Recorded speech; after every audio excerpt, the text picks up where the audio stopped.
क्या करूं और कैसे करूं? एक ही समय में 3 कोटि लिंगों की स्थापना हेतु मरने से कुछ क्षण पहले महाशिव भक्त ज्ञानी मेरे भाई रावणेश्वर ने जो वचन मुझे दिया था वो याद आ रहा है।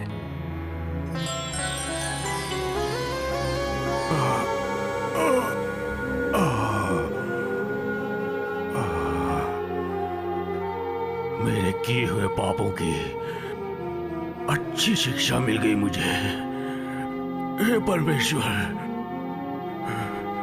संकल्प भी पूरा नहीं हो पाया।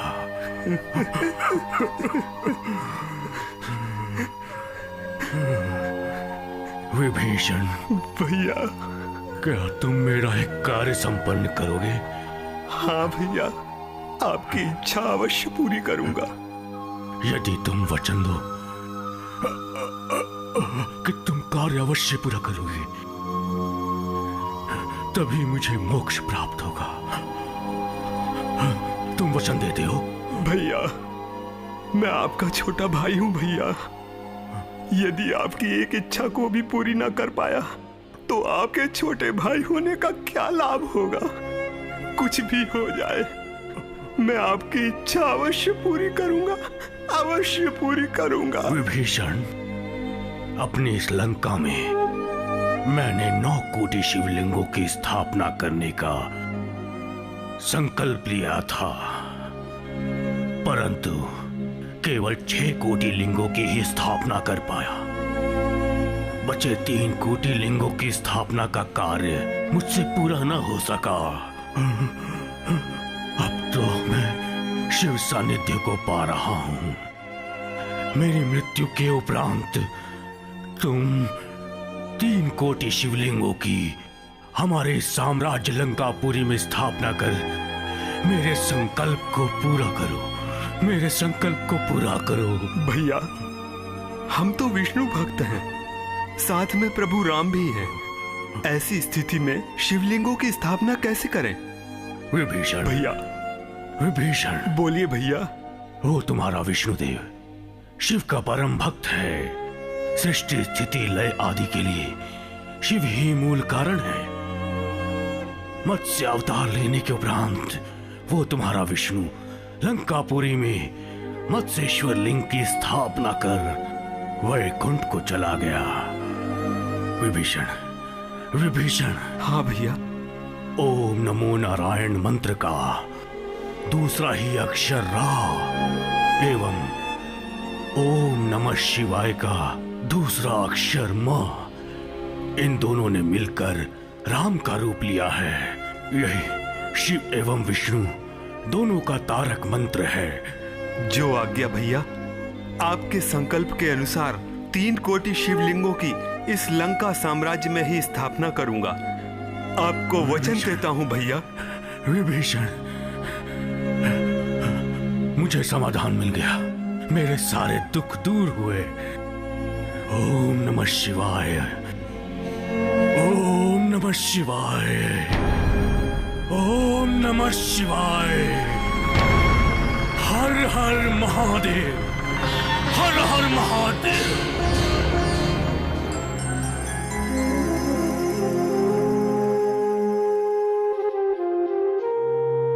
भैया को दिए हुए सारे वचन आज भी मेरे कानों में गूंज रहे हैं। एक साथ 3 करोड़ लिंगों की स्थापना करने वाले आचार्य कौन होंगे? ऐसा महापुरुष कहाँ मिलेगा? हे परमेश्वर, तुम ही हमें मार्ग दिखाओ। भैया को दिए हुए मेरे वचन की लाज रखो।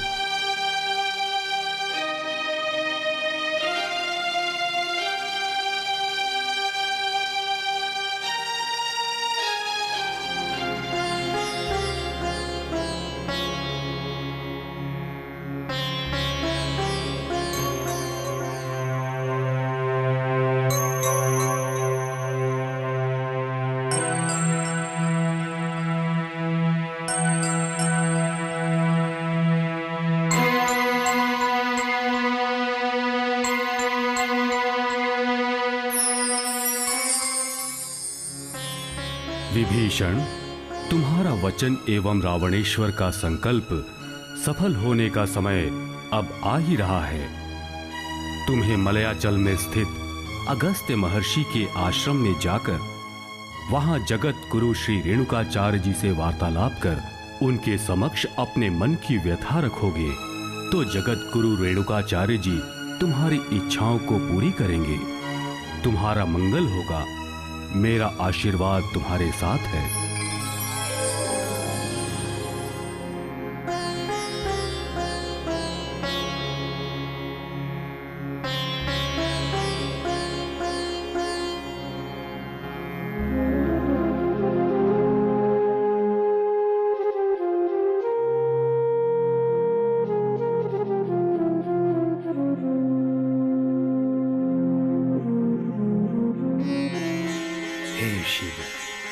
नमो नमः। आपकी आज्ञा अनुसार कल ही अगस्त के आश्रम में जाकर जगत गुरु रेणुका जी को लंका में ले आकर 3 करोड़ लिंगों की स्थापना कराऊंगा। ओम नमः शिवाय, ओम नमः शिवाय, ओम नमः शिवाय। लिंगांगी लिंग सत्राणि लिंगात्मा लिंग मानसः लिंगेन्द्रियो लिंग भोगी लिंग योगी सखत्यते। आहा, धन्य हो गया जगत गुरु, धन्य हो गया। जगत गुरु रेणुकाचार्य जी को नमो नमः। महामुनि अगस्त्य जी को नमो नमः। आसन ग्रहण करें। प्रभु, मैं रावणेश्वर का छोटा भाई विभीषण हूँ। लंकापुरी को छोड़कर हमसे मिलने हेतु मलयाचल में आने का उद्देश्य जान सकता हूँ? प्रभु, आपको लंका में पधार कर लंका नगरी को पावन करके हमारे बड़े भैया रावणेश्वर के संकल्पानुसार 3 करोड़ शिवलिंगों की एक काल में स्थापना करके बड़े भाई की आत्मा को शांति दिलाकर हमें कृतार्थ करने की कृपा करें। भक्त विभीषण, रावण की इच्छा एवं तुम्हारे कर्तव्य को पालन करने का समय अब आ गया है। तुम्हें लंका में लौटकर लिंगों की स्थापना हेतु सारी तैयारियां पूरी करनी होंगी। हम आकर तुम्हारी इच्छा पूरी करेंगे। आपकी आज्ञा का पालन होगा प्रभु। शुभमस्तु।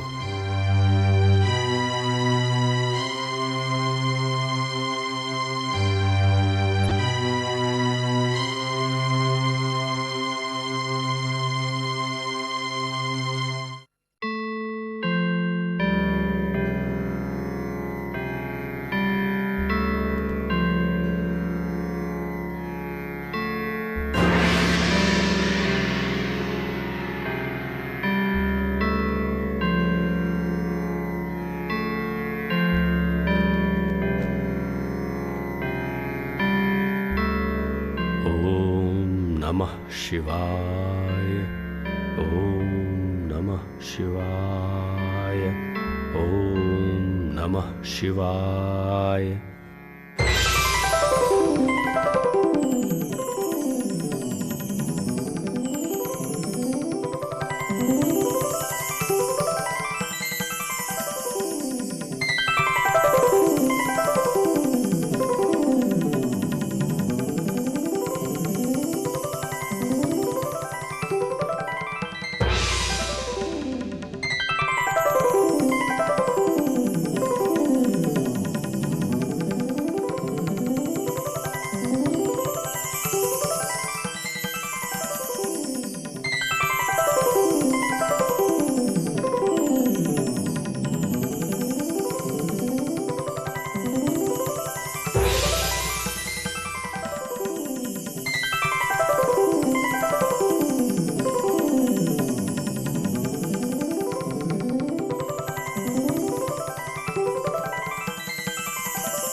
भक्त विभीषण,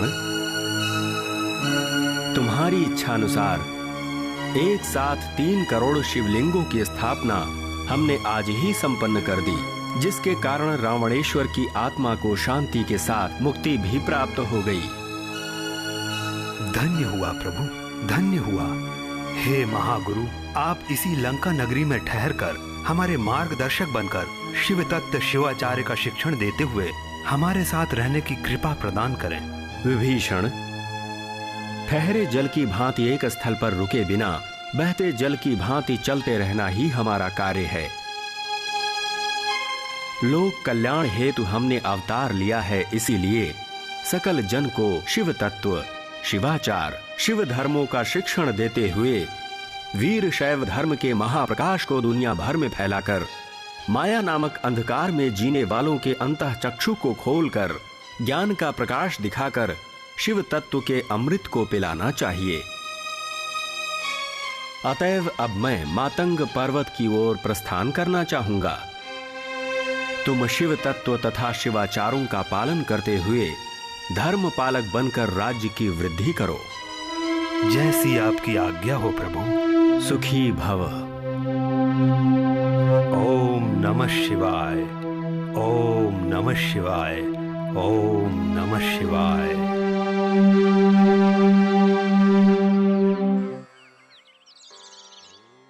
स्वामी, आप तो दिखने में महाज्ञानी की तरह दिखाई देते हैं।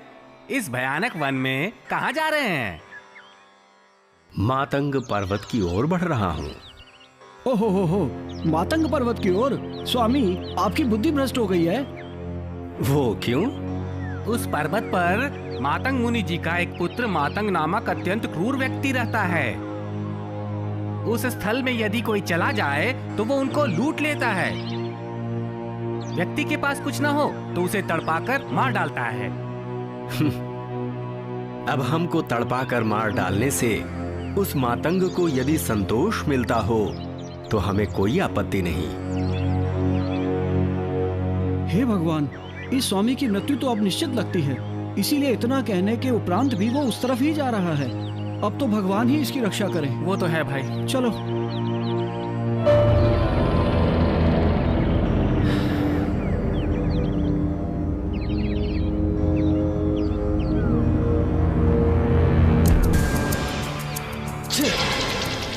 आज न जाने किस घड़ी में उठा था मैं। सुबह से प्रतीक्षा कर रहा हूँ कि कोई आए तो उसे लूट कर दिन का आरंभ करूं, किंतु अभी तक कोई नहीं आया।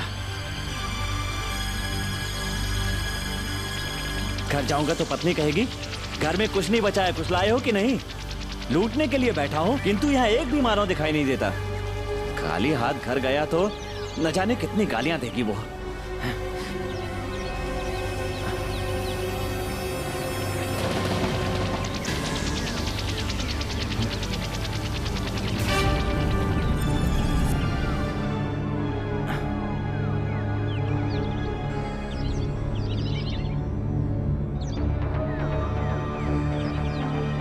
एक मानव आता हुआ दिखाई तो दे रहा है। अब मैं उसे जल्दी से लूट कर घर जाकर पत्नी को खुश कर दूंगा।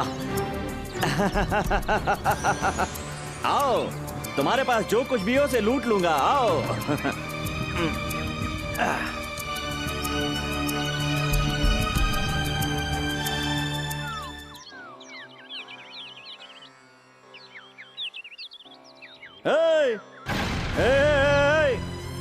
ठहरो ठहरो। क्या है? तुम्हारे पास जो कुछ भी हो वो देकर चलते बनो, अन्यथा मैं तुम्हें समाप्त कर दूंगा। तो तुम हमें लूटने आए हो? कौन हो तुम? मृत्यु के समक्ष खड़े होकर मृत्यु से ही सवाल पूछते हो? बहुत बोल लिया तुमने। मैं हूँ मातंग, इस पूरे क्षेत्र का मालिक हूँ मैं। अब व्यर्थ बातों में समय नष्ट मत करो, जो कुछ भी है उसे देकर प्राण बचाओ। तुम्हें देने हेतु ऐसी कोई वस्तु नहीं जिसे मैं अपना कह सकूं। अर्थात कि कोई वस्तु मेरी है ही नहीं, सब कुछ उस शिव का है। मैं शब्द तो नश्वर है, मात्र शिव ही सुस्थिर हैं। बंद करो अपने इस व्यर्थ प्राण को, तथा तुम्हारे पास जो भी अमूल्य वस्तुएं हैं उन्हें देकर चलते बनो। मैंने कहा ना कि ऐसी कोई वस्तु नहीं जो मेरी है। मेरे पास कुछ भी नहीं और मेरा अपना तो कुछ भी नहीं। मैं इस लोक में घूमने वाला संचारी हूं। हाँ, मेरे पास कुछ है तो ये रुद्राक्ष की माला। इन सूखे बीजों को लूटकर क्या मैं इनका अचार डालूंगा? ओह, तुम्हारे वस्त्र मूल्यवान प्रतीत होते हैं, इन्हें शीघ्र उतारो, उतारो। वर्षा आने पर जो गीले हो जाएं, आग लगने पर जलकर राख हो जाने वाले, कांटे लगें तो फट जाने वाले इन वस्त्रों को लूटकर तुम क्या करना चाहते हो? मैं इन्हें ले जाकर अपनी पत्नी को दूंगा। वो इन्हें धारण करके अवश्य प्रसन्न होगी। दूसरों को लूटकर जिन वस्तुओं को ले जाते हो उसे प्राप्त कर हर्षित होने वाली वो कैसी स्त्री होगी? छी छी छी। सन्यासी, मेरी पत्नी के विषय में ऐसी बातें मत करो, जिह्वा को संभाल कर बात करो। हाँ, सावधान। तो क्या तुम अपनी पत्नी से इतना प्रेम करते हो? अपनी पत्नी से मैं अत्यंत प्रेम करता हूँ, उसमें तो मेरे प्राण हैं। अरे उसी के लिए तो आज मैं ये सब कर रहा हूँ। ओह, तुम दूसरों को कष्ट देकर उनके पास जो वस्तु है उसे लूटकर अपनी पत्नी और बच्चों को पाल रहे हो। हाँ हाँ।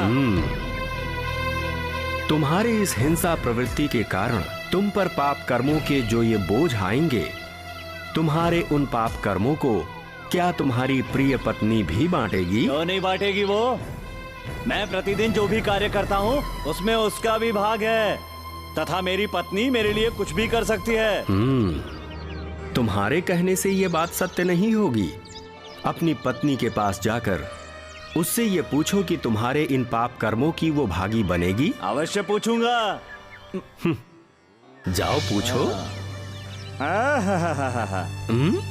तुम ये सारी बातें करके मुझे मूर्ख बनाकर यहाँ से भाग जाने का प्रयत्न कर रहे हो ना? मैं ऐसा नहीं होने दूंगा। तुम्हारे साथ छल करके मैं किस नरक में जाऊंगा? जब तक तुम लौट कर नहीं आते मैं यहीं पर रहूंगा। विश्वास करो। मैं तुम पर विश्वास करूं? ये असंभव है। मैं तुम्हें इस पेड़ से बांधकर अपने घर जाऊंगा, अपनी पत्नी से पूछूंगा कि तुम मेरे पाप कर्मों की भागीदार बनोगी। वो कहेगी भागीदार बनूंगी तो वापस आकर मैं तुम्हारे छोटे छोटे टुकड़े कर दूंगा। तब तक तो तुम यहाँ आराम से बंधे रहो। चलो। ए बुढ़े, तुझे क्या पता मेरी पत्नी के विषय में? मेरी पत्नी मेरे लिए प्राण भी दे देगी। बुद्धिमानों की तरह बात करता है।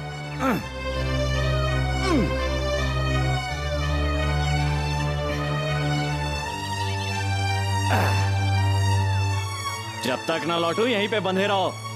मैं घर से लौट कर आता हूँ, उसके पश्चात मैं तुम्हें देख लूंगा। तब तक तुम सारे देवताओं से प्रार्थना करो, कहो मेरे प्राण बचा लो भगवान।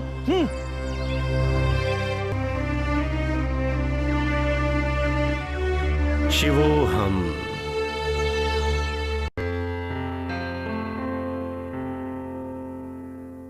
मालिनी, मालिनी, मालिनी। ओहो, क्या हुआ जी? इतना क्यों चिल्ला रहे हैं आज? आपको बड़ा शिकार मिल गया क्या?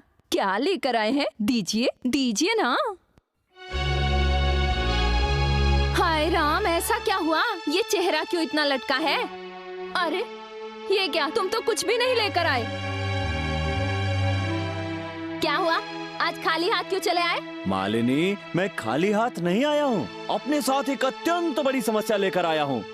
उस समस्या का समाधान तुम्हें ही करना होगा। हैं? अरे पहले इस घर के खाली बर्तनों में समस्याएं ही भरी पड़ी हैं। अब ये कौन सी नई समस्या ले आए? उसके विषय में बाद में सोचूंगा। मैं इतने दिनों से जो लूट कर लाता था वो सब कुछ तो बड़ी प्रसन्नता से मुझसे लेकर घर के अंदर ले जाती थी तुम। अरे अरे अरे अरे, रुको रुको रुको, इसमें कौन सी बड़ी बात है जी?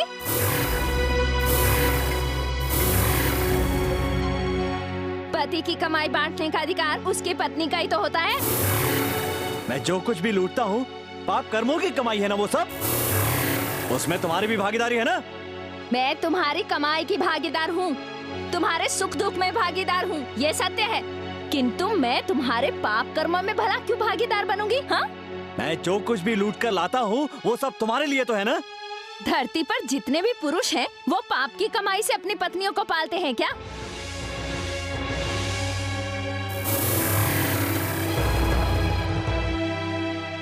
मुझे क्या लेना देना?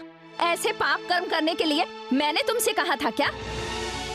हमारा पेट भरना तुम्हारा कर्तव्य है और वही तुम कर रहे हो, समझे? इसमें कौन सी बड़ी बात है? प्रश्न पे प्रश्न, तुमने मेरे प्रश्न का उत्तर नहीं दिया। तुम्हारे प्रश्नों का उत्तर तुम्हारे ही पास है। घर चलाने के लिए और भी कितने रास्ते पड़े हैं, तुम्हें तो यही पाप कर्म प्रिय है। राक्षसी, मैं इतने दिनों तक जो पाप करके लाता था उसे तुम खाकर डकार गई। तुम्हारी पत्नी हूँ, जो तुमने कमाया मैंने खाया, किंतु उस कमाई के कारक पाप के फल को नहीं खाया।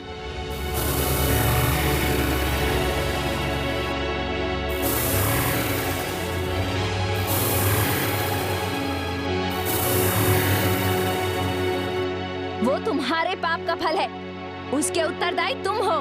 वो तुम्हारा कर्म है, तुम्हें ही उसे भुगतना होगा। मैं क्यों दंड की भागी बनूंगी?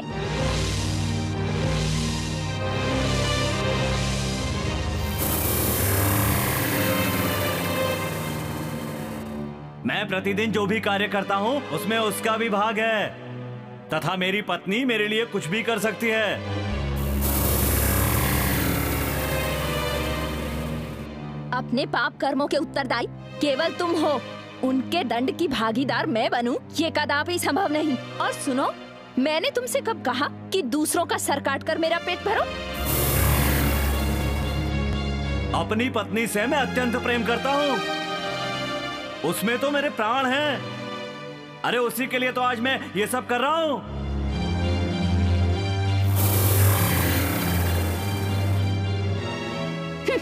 अपने स्वार्थ के लिए दूसरों को लूटकर कमाई करने वाले के पाप की भागीदार बनूं, इतनी भी पागल नहीं हो गई हूँ मैं। क्या कहा? बताओ क्या कहा? मेरी कमाई पाप की गठरी की तुम भागीदार नहीं बनोगी? प्राण ले लूंगा। तुम पर पाप कर्मों के जो ये बोझ आएंगे, क्या तुम्हारी प्रिय पत्नी भी बांटेगी?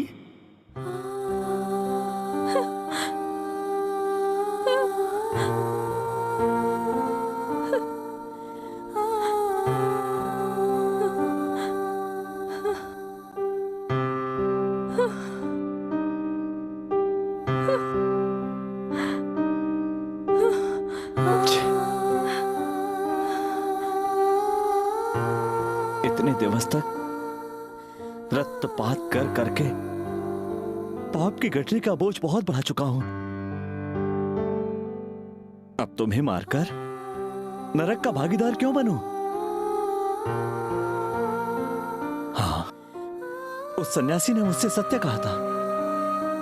उस सन्यासी ने मुझसे सत्य कहा था। यहाँ यहाँ यहाँ कोई भी किसी का नहीं होता, कोई किसी का नहीं होता।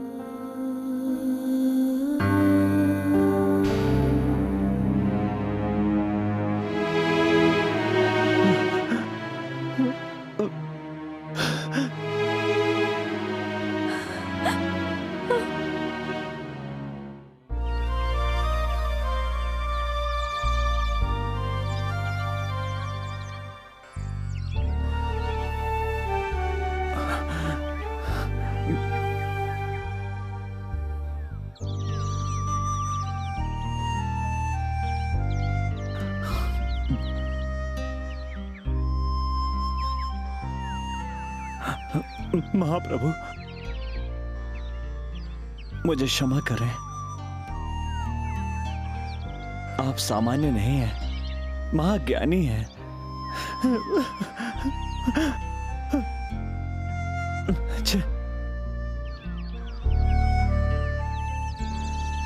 आप मुझे क्षमा करें। मैं अपने आत्मजनों के माया जाल में फंसकर बहुत सारे अपराध कर बैठा। पत्नी, बच्चे, बंधु मित्र रूपी मोह के बंधनों से मुक्त होकर आ रहा हूं। मेरे अंतर नेत्रों को खोलने वाले महामहिम हैं आप। मेरे भीतर के अज्ञान के अंधकार को धोकर मुझे ज्ञान का प्रकाश दीजिए, ज्ञान का प्रकाश दीजिए। भक्त मातंग, यही है कर्म भूमि।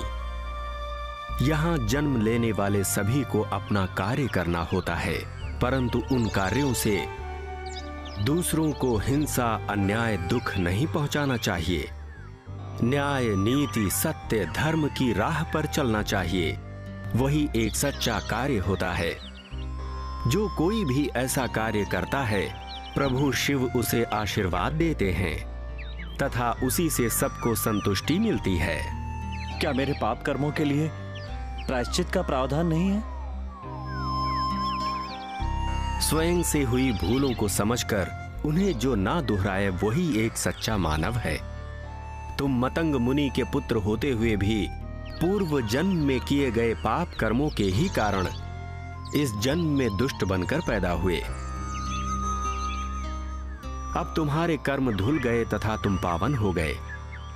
अब तुम शिव दीक्षा पाकर शिव धर्म तथा शिवाचारों का पालन करके शिव नाम स्मरण करते हुए लोक सेवा में निहित हो जाओ। तुम्हारा मंगल होगा। धन्य हुआ प्रभु, धन्य हुआ। आपकी इच्छानुसार मैं लिंगधारी बनकर वीर शैव धर्म को अपनाकर सदैव शिव नाम स्मरण करूंगा।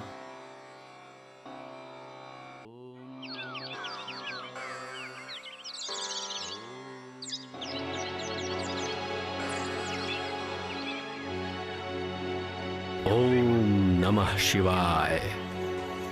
ओम नमः शिवाय। ओम नमः शिवाय। ओम नमः शिवाय। ओम नमः शिवाय। ओम नमः शिवाय। ओम नमः शिवाय। ओम नमः शिवाय।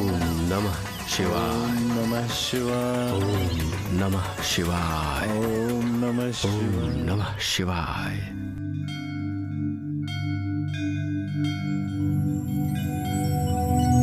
हे परमेश्वर, शंभो शंकर, नीलकंठेश्वर, करुणा सागर, नमो नमः, नमो नमः। श्री रेणु गणाधीश्वर जी ने अंधकार में डूबे मेरे जीवन में प्रकाश भरकर मेरा उद्धार कर दिया है।